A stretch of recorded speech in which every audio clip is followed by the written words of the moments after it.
Halo ladies, saya berdoa Anda selalu dalam keadaan baik. Senang sekali bisa kembali melayani Anda dalam ibadah online Impact Women. Hari ini saya akan bicara tentang perceraian. Topik yang cukup sensitif untuk dibahas, yang tentunya memancing argumentasi, perdebatan, dan saya cuma mau garis bawahi bahwa firman yang saya sampaikan adalah kebenaran yang ada ayatnya tertulis di Alkitab. Kalau sekiranya Anda keberatan dengan apa yang saya sampaikan, saya mau katakan Anda tidak perlu lawan saya, Anda baca Alkitab Anda. Baik, bagi Anda yang sudah terlanjur bercerai dan kemudian menikah lagi, saya tidak bermaksud menghakimi Anda. Masing-masing kita harus mempertanggungjawabkan hidup kita sendiri di hadapan Tuhan. Berdoalah untuk kemurahan Tuhan, karena Dia Tuhan Maha Pemurah yang sanggup memulihkan hidup kita. Saya akan masuk dalam firman Tuhan. Apa kata Yesus tentang perceraian? Markus 10 ayat yang kedua dengan judul perikop perceraian berkata begini. Maka datanglah orang-orang Farisi, dan untuk mencobai Yesus mereka bertanya kepadanya, apakah seorang suami diperbolehkan menceraikan istrinya? Tetapi jawabnya kepada mereka, apa perintah Musa kepada kamu?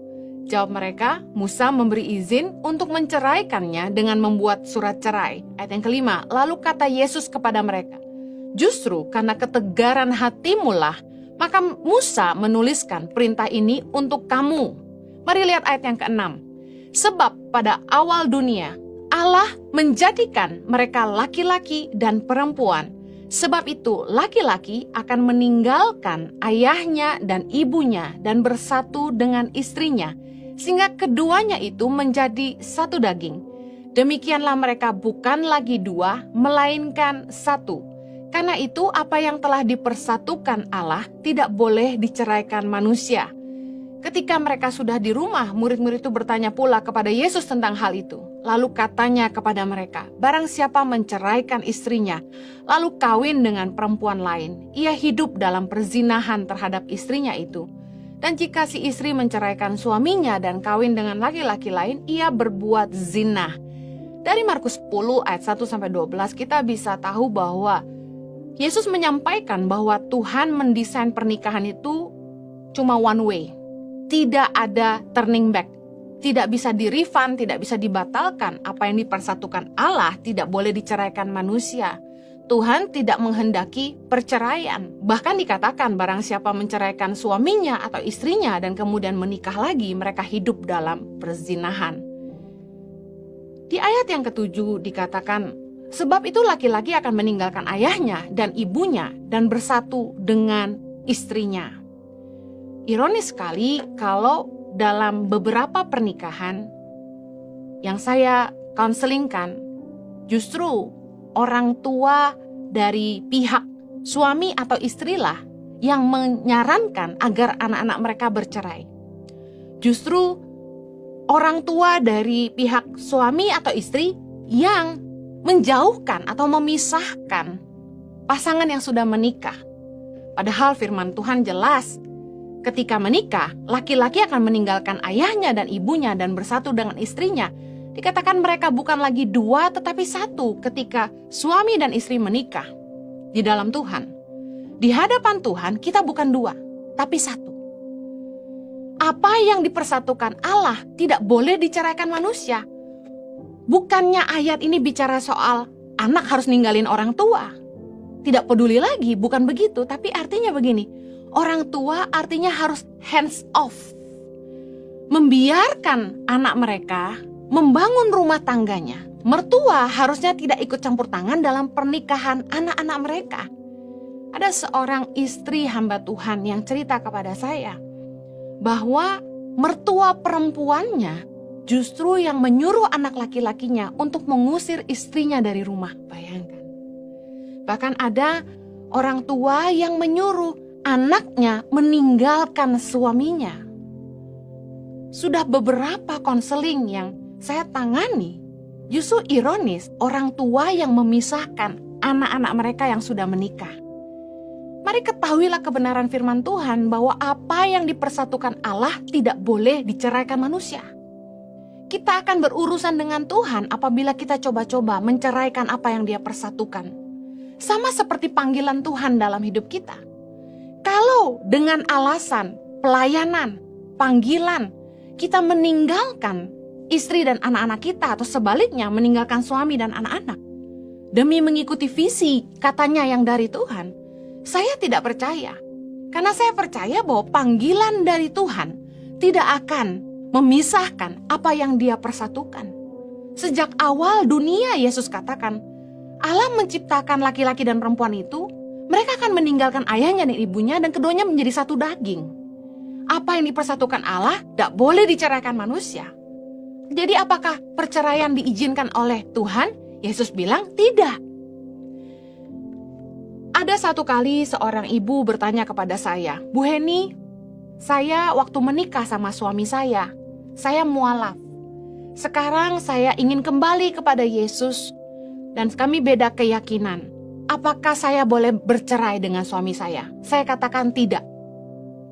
Beda keyakinan tidak boleh menjadi alasan perceraian. 1 Korintus 7 ayat 12. Kepada orang-orang lain, aku bukan Tuhan, katakan.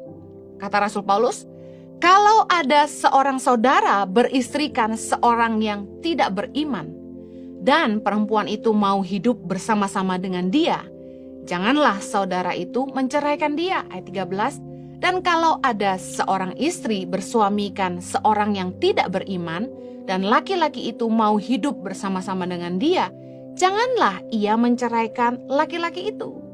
Kelihatannya di zaman Rasul Paulus, pertanyaan ini pun datang. Dulu tidak kenal Tuhan, sekarang kenal Tuhan. Di dalam rumah tangga mulai terasa ada ketidakcocokan karena beda pandangan, beda visi, beda iman. Lalu bagaimana? Apakah boleh bercerai? Firman Tuhan katakan, apa yang dipersatukan Allah tidak boleh diceraikan oleh manusia. Bahwa Tuhan membenci perceraian. Kita tidak boleh menceraikan pasangan kita, meskipun mereka belum mengenal Tuhan. Itu kebenaran firman. Lalu, apabila rumah tangga tidak bahagia, perselisihan sering terjadi.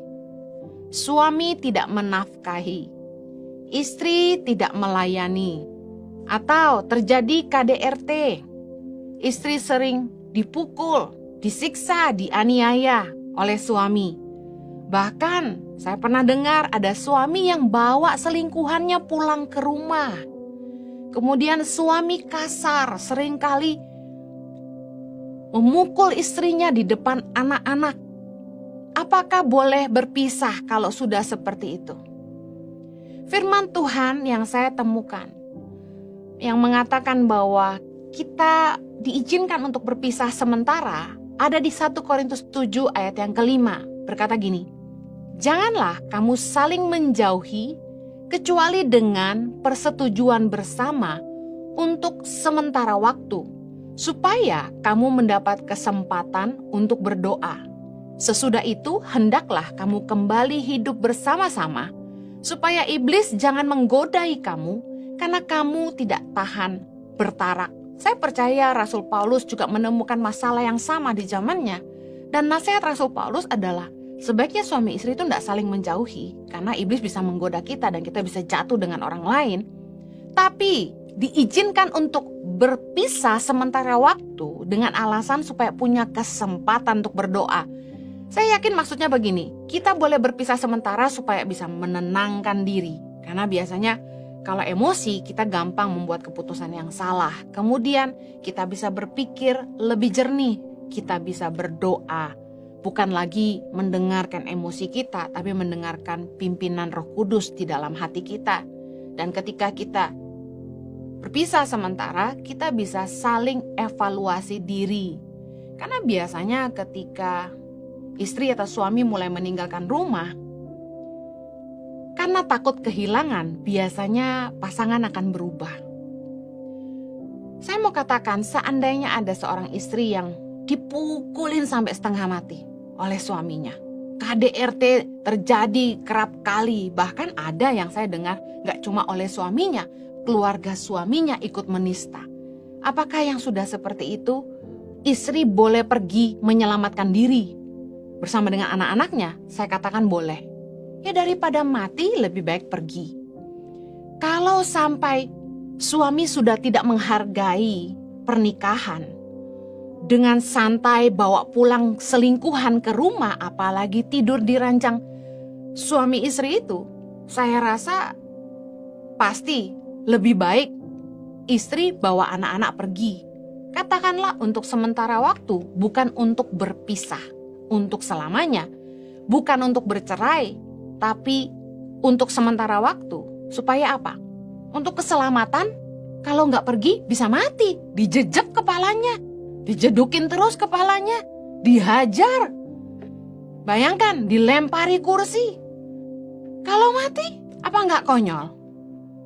Nggak ada yang nolong. Saya tidak menyalahkan wanita-wanita yang dianiaya mereka pergi menyelamatkan diri. Ya habis gimana? Kita orang Kristen nggak nolongin tapi hajar pakai ayat aja. Ya kalau ayat yang kita sampaikan nolong mereka, ya kalau enggak kita biarin mereka disiksa. Saya bilang sama istri-istri yang pergi menyelamatkan diri, ya saya enggak salahkan kamu. Kalau saya pun digubukin seperti itu, saya pasti minggat. Pasti minggat. Sementara, pikir enggak anak-anak kita? Gak heran, anak-anak itu jadi generasi monster. Kenapa? Lihat bagaimana papahnya pukulin mamahnya. Jiwanya luka, mentalitasnya hancur. Gak heran mereka benci laki-laki, mereka benci perempuan. Terjadi. Anak-anak itu saking masih kecil gak punya power untuk melawan. Kalau mereka punya power untuk melawan, mungkin dalam hati mereka ingin balas perbuatan orang tuanya. Mereka akan punya niat yang buruk di kemudian hari untuk membalas perbuatan ayahnya yang menyiksa ibunya. Kesehatan jiwa anak udah pasti terganggu. Yang saya pernah saksikan dengan mata kepala sendiri, anak yang kerap kali lihat papanya pukulin mamahnya sampai punya niat bunuh diri. Betapa rusak mental dan jiwa anak-anak kita menyaksikan pertengkaran orang tua. Pertengkaran mulut saja sudah cukup menyakitkan. Saya nggak pernah bisa lupa. Satu kali saya tiduran sambil nangis karena dengerin papa mama saya bertengkar. Bayangin, tidak pakai tangan, bukan pertengkaran fisik, hanya pertengkaran mulut begitu melukai saya. Tapi, apabila anak-anak sampai melihat orang tua yang mereka bertengkar secara fisik, jiwa mereka terganggu. Jadi, memang yang paling betul kalau sampai kekerasan KDRT terjadi, para wanita menyelamatkan diri dan menyelamatkan anak-anak mereka. Tapi saya sarankan, jangan bercerai. Kata firman Tuhan, kalau kita sampai bercerai, kita nggak boleh nikah lagi. Nah, siap nggak? Karena ada yang masih muda, karena suaminya KDRT, dia tanya sama saya, boleh nggak saya ceraikan suami saya? Saya bilang, kalau kamu mau ceraikan suamimu, firman Tuhan katakan tidak boleh nikah lagi. Kamu sanggup nggak? Kecuali satu kali nanti suamimu dipanggil Tuhan, kamu sudah boleh nikah lagi. 1 Korintus 7 ayat 10 berkata gini, kepada orang-orang yang telah kawin, bukan aku, tetapi Tuhan perintahkan, supaya seorang istri tidak boleh menceraikan suaminya. Ayat 11, dan jikalau ia bercerai, ia harus tetap hidup tanpa suami atau berdamai dengan suaminya. Dan seorang suami tidak boleh menceraikan istrinya. Markus 10 ayat 12. Dan jika si istri menceraikan suaminya dan kawin dengan laki-laki lain, ia berbuat zina. Ada istri yang tidak dinafkahi sama suaminya, ditinggal, selingkuh, anak sudah 3. Mereka akhirnya pisah, sang istri bekerja menafkahi diri sendiri dan anak-anaknya. Berpisah sudah cukup lama.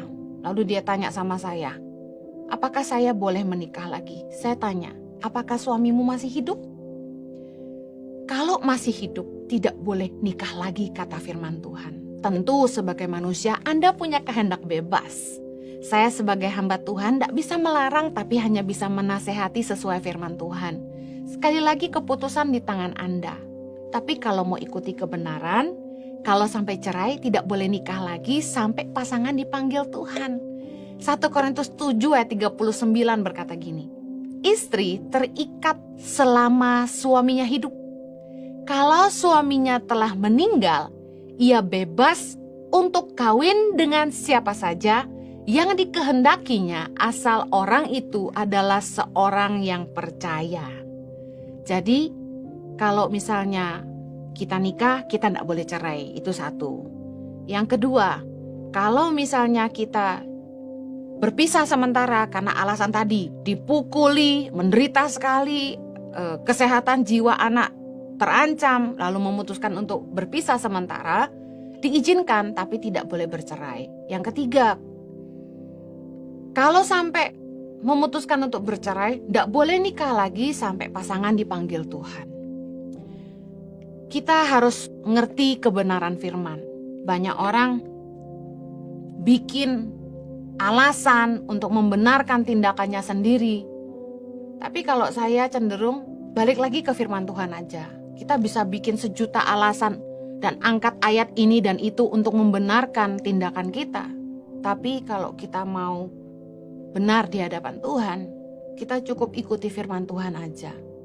Sebenarnya kalau sudah punya alasan yang kuat untuk mau bercerai, memang motivasinya udah mau bercerai, apalagi udah ada orang ketiga, mau dikotbahin kayak apa juga gak ada gunanya. Karena memang hatinya sudah memutuskan mau bercerai. Mau dinasehatin kayak apa juga percuma. Apalagi kalau udah punya selingkuhan yang lebih manis dan imut-imut. Apalagi kalau punya selingkuhan yang lebih sayang, lebih kaya lagi. Saya yakin sulit untuk berkata tidak kepada dosa dan daging. Tapi kalau Anda cinta sama Tuhan dan pengen hidup dalam kebenaran, ini kebenaran yang saya sampaikan. Ingat, meskipun rumah tangga tidak bahagia seperti apapun, inisiatif bercerai tidak boleh dari suami atau istri yang beriman.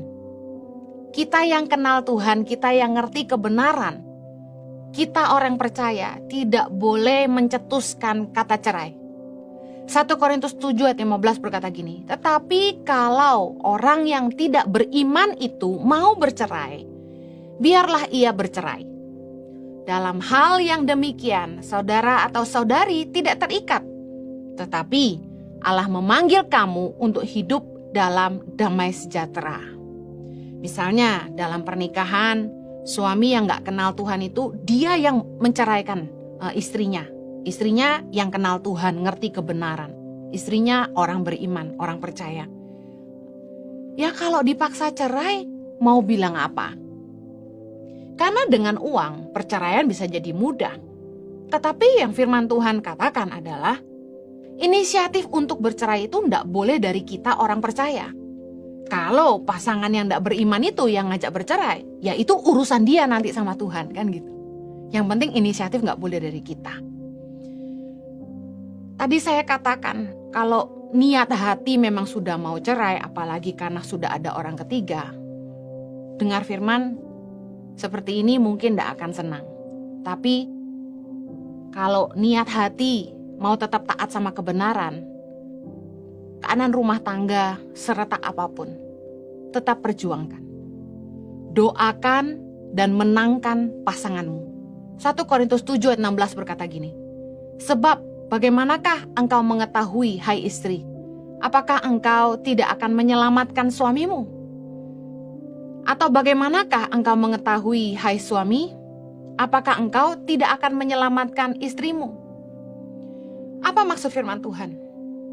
Kalau pasangan kita bukan orang percaya, tidak beriman, tidak kenal Tuhan, sekalipun dia mungkin Kristen tapi dia tidak melakukan firman, jangan ditinggal, jangan dicerai. Perjuangkan pernikahanmu, berdoa buat jiwanya. Berdoa untuk keselamatan pasanganmu. Ajak anak-anakmu untuk berdoa untuk papanya.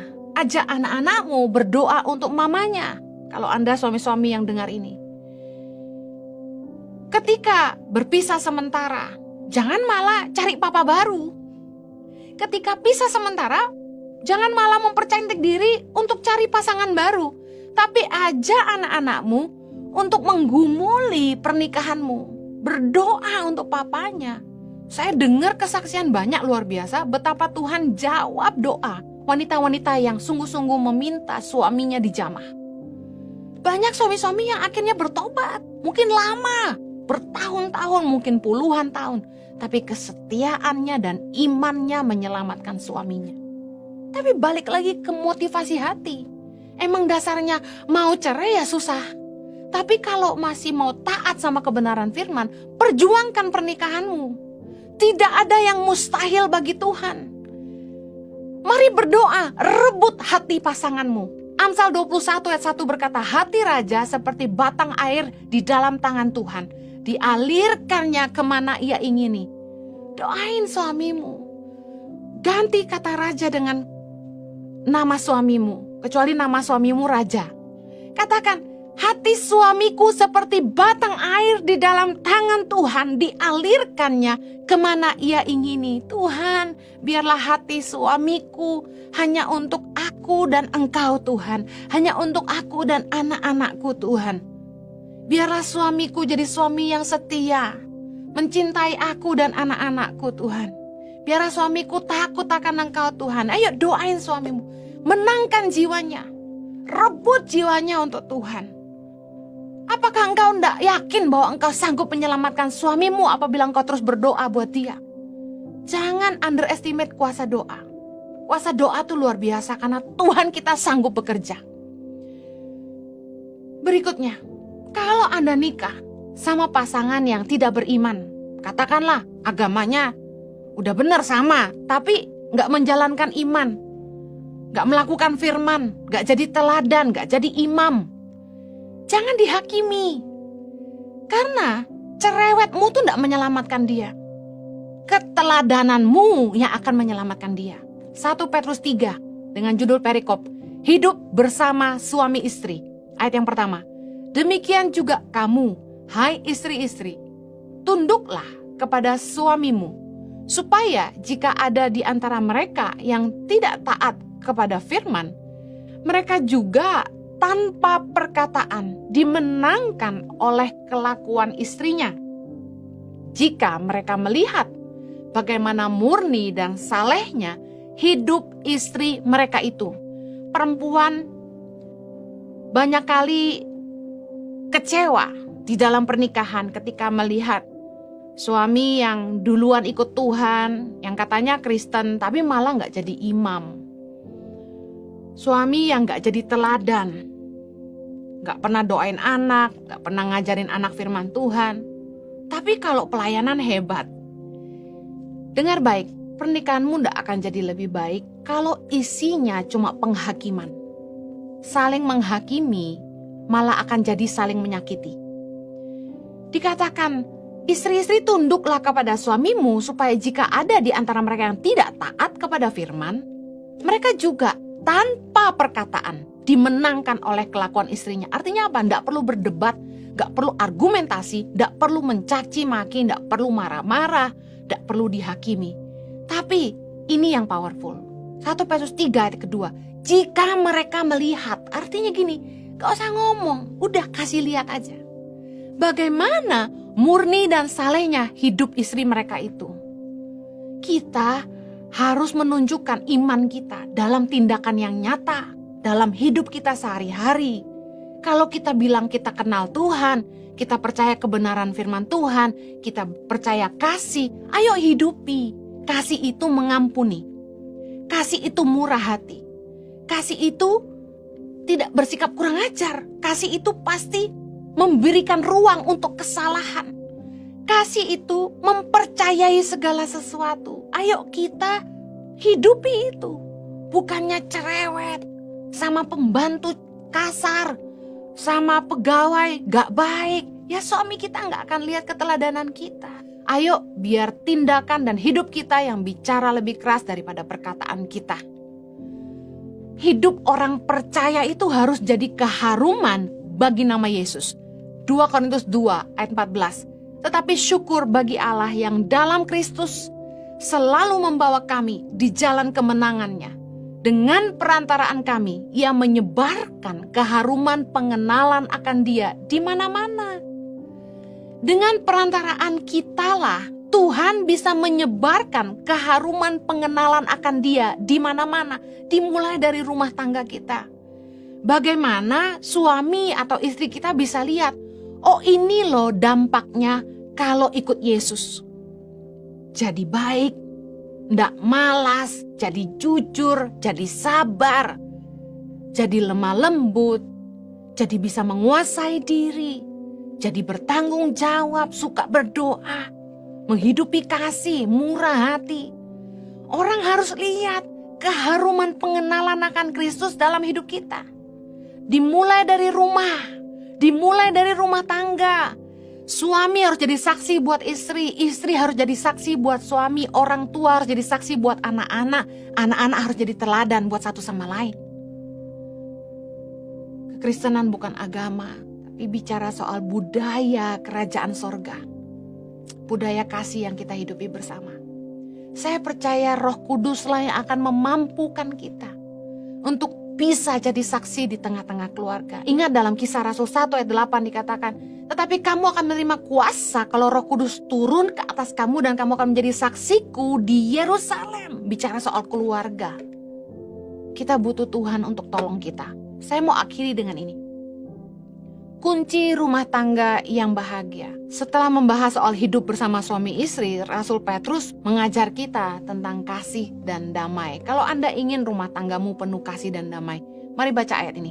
Ayat ke-8, dan akhirnya hendaklah kamu semua seia sekata, seperasaan, mengasihi saudara-saudara, penyayang dan rendah hati, dan janganlah membalas kejahatan dengan kejahatan, atau caci maki dengan caci maki.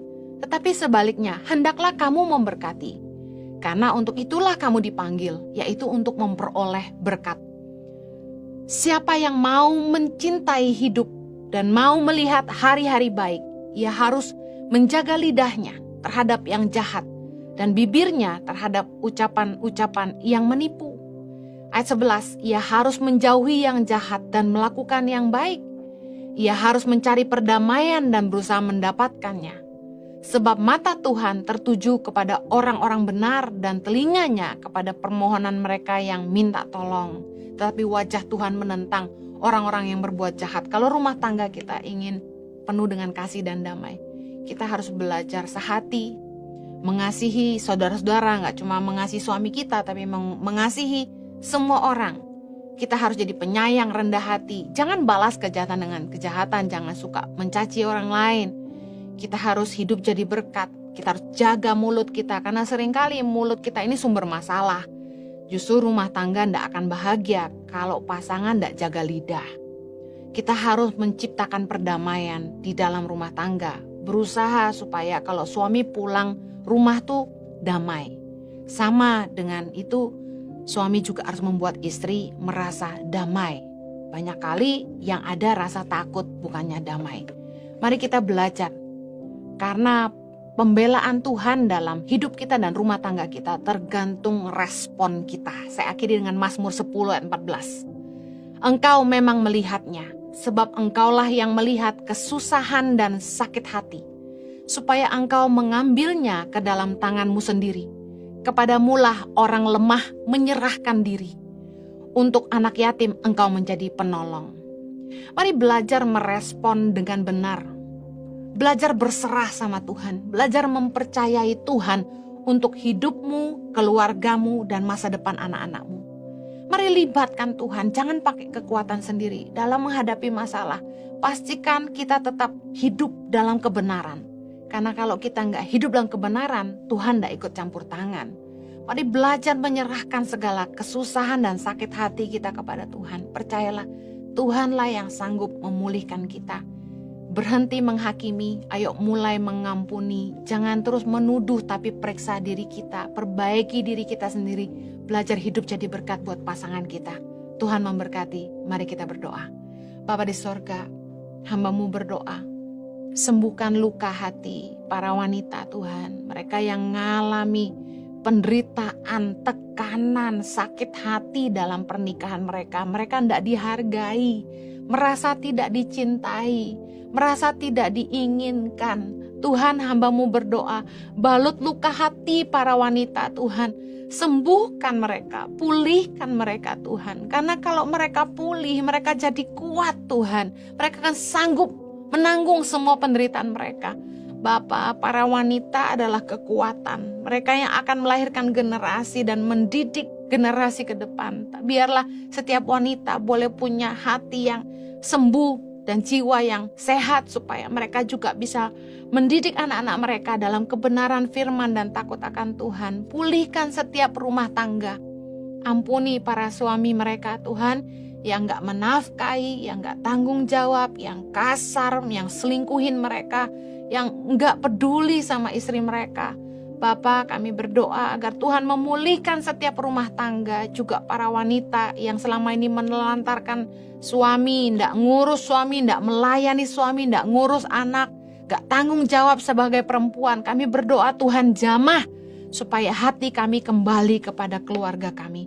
Tuhan, pulihkan setiap rumah tangga. Mau berdoa dari keluarga-keluarga yang dipulihkan, Tuhan boleh berdaulat. Terima kasih Tuhan, terima kasih. Bapa, berkati hamba-Mu, menyerahkan setiap wanita yang mengikuti tayangan ibadah ini. Demi nama Yesus kami berdoa. Amen. Terima kasih telah mengikuti ibadah Impact Woman. Tetap kuat, tetap semangat, berharap kepada Tuhan. Tuhan menyertai. Sampai ketemu dalam ibadah selanjutnya. God bless you.